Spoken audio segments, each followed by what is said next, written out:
Doctor Baba Saheb Ambedkar open university.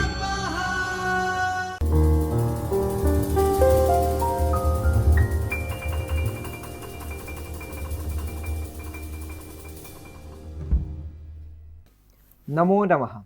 Doctor Baba Saheb Ambedkar open યુનિવર્સિટીના જ્યોતિર્મય પરિસરમાં આવેલા ચૈતન્ય સ્ટુડિયોમાંથી ભારતીય જ્ઞાન પરંપરા વિભાગના MA in Indian knowledge system અભ્યાસક્રમમાં હું શ્યામ પટેલ આપને આવકારું છું. આજે MA IKS 104 સંસ્કૃત ભાષા અને સાહિત્ય પેપરના યુનિટ 13 અભિજ્ઞાન શાકુંતલના કેટલાક બિંદુઓ વિશે પરિચય મેળવવાના છીએ, જે ગત વર્ગમાં અવશિષ્ટ રહ્યા હતા. કવિકુલગુરુ કાલિદાસ વિરચિત સપ્ત અંકી અભિજ્ઞાન શાકુંતલ નાટકનું કથાવસ્તુ, સમીક્ષા, નાટ્યકલા અને ચરિત્રચિત્ર આ બધા બિંદુઓનું દર્શન આપણે કર્યું હતું. મિત્રો, હવે આજના સત્રમાં આ કૃતિમાં કરેલ પ્રકૃતિ નિરૂપણને નિહાળીએ. મહાકવિ કાલિદાસ પ્રકૃતિના કવિ છે, તેથી માનવના વ્યક્તિત્વને આગવું સૌંદર્ય પ્રકૃતિના માધ્યમથી ખૂબ જ સારી રીતે અપાવી જાણે છે.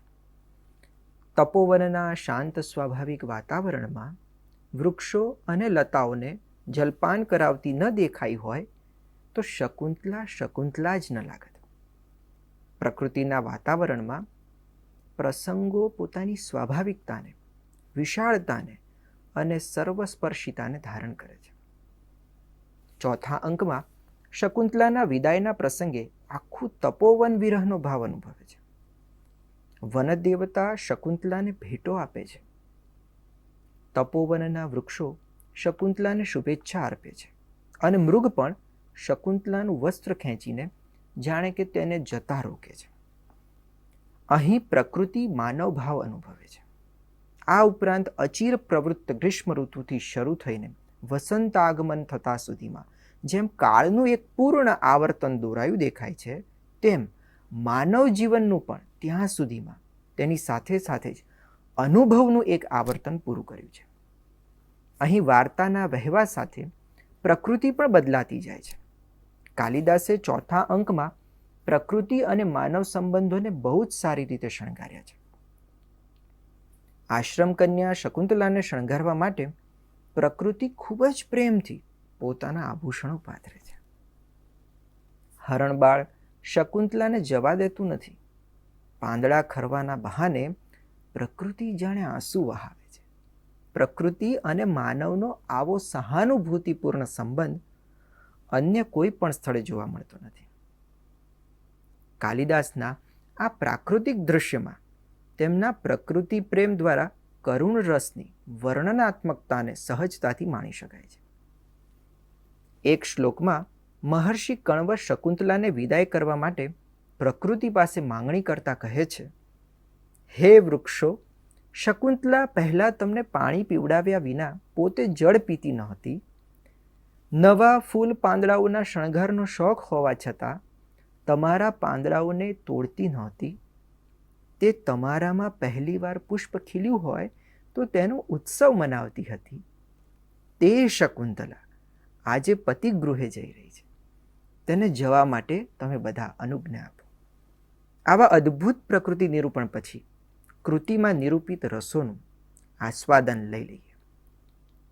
મિત્રો, કાલિદાસ રસસિદ્ધ કવિ છે. જે રસ પર તેમની દૃષ્ટિ પડે છે તેને તેઓ ઘૂંટીને જુદી જ રીતે વ્યક્ત કરે છે.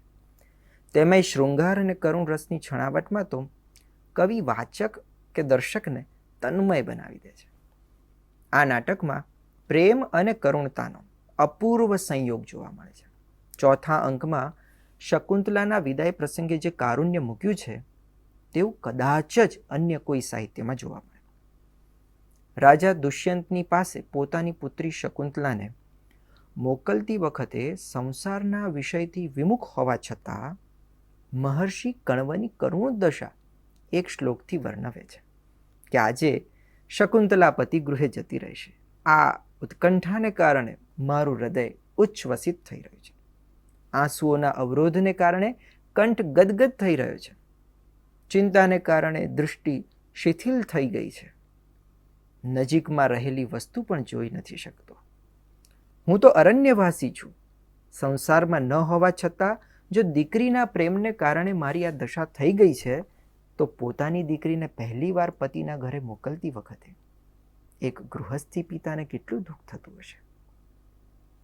વળી કાલિદાસ વિશેની દંતકથાઓને આધારે તેમની શૃંગાર રસના મૂર્ધન્ય કવિ તરીકેની ગણના થાય છે.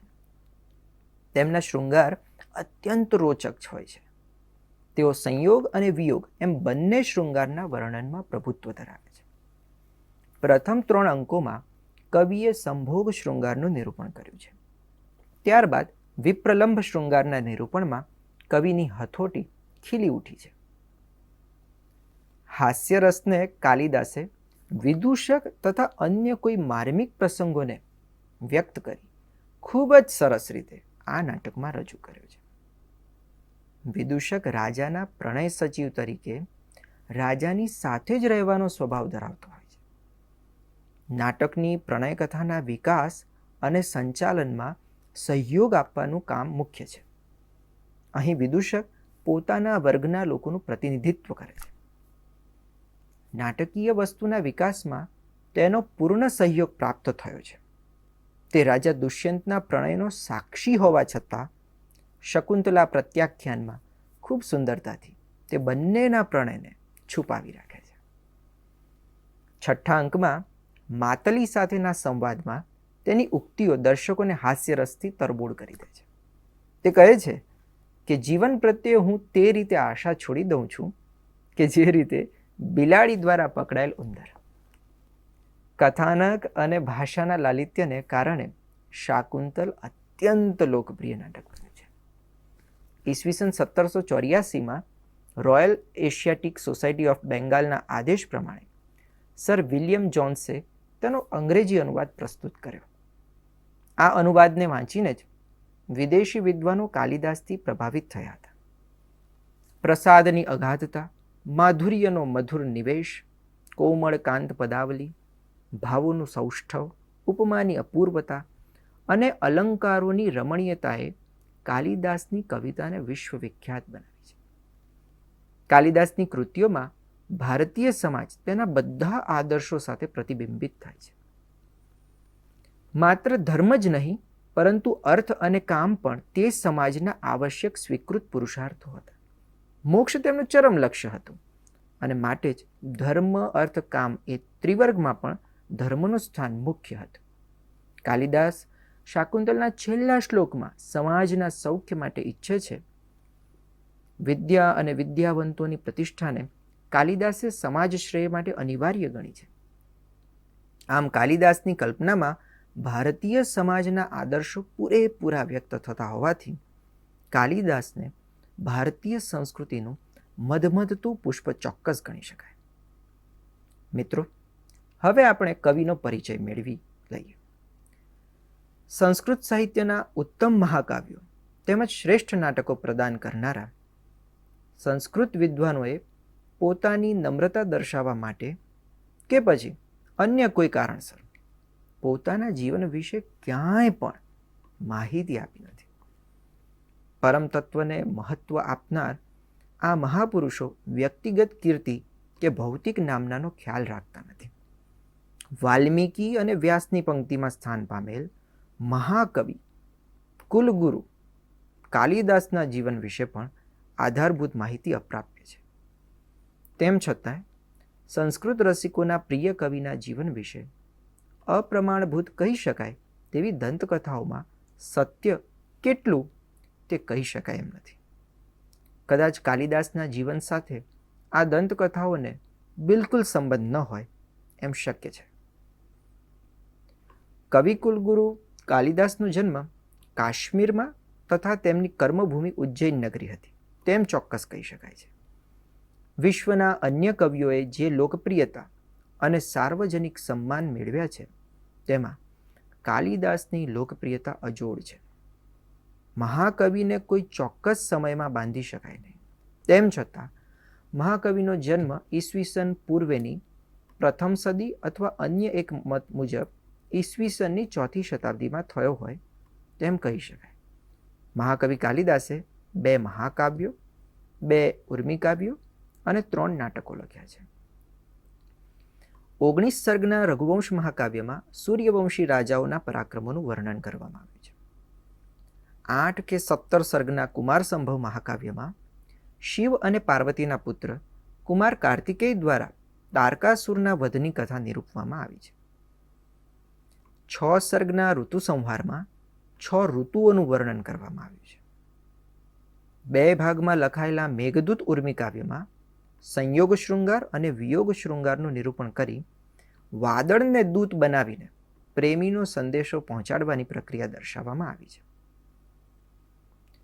માલવિકાગ્નિમિત્ર નાટકમાં શૃંગવંશીય રાજા અગ્નિમિત્ર તથા માલવિકાના પ્રણયની વાત રજૂ કરવામાં આવી છે અને રાજા પુરુરવા અને સ્વર્ગની અપ્સરા ઉર્વશી એના પ્રણયનું નિરૂપણ વિક્રમ ઉર્વશી નાટકમાં કરવામાં આવ્યું છે.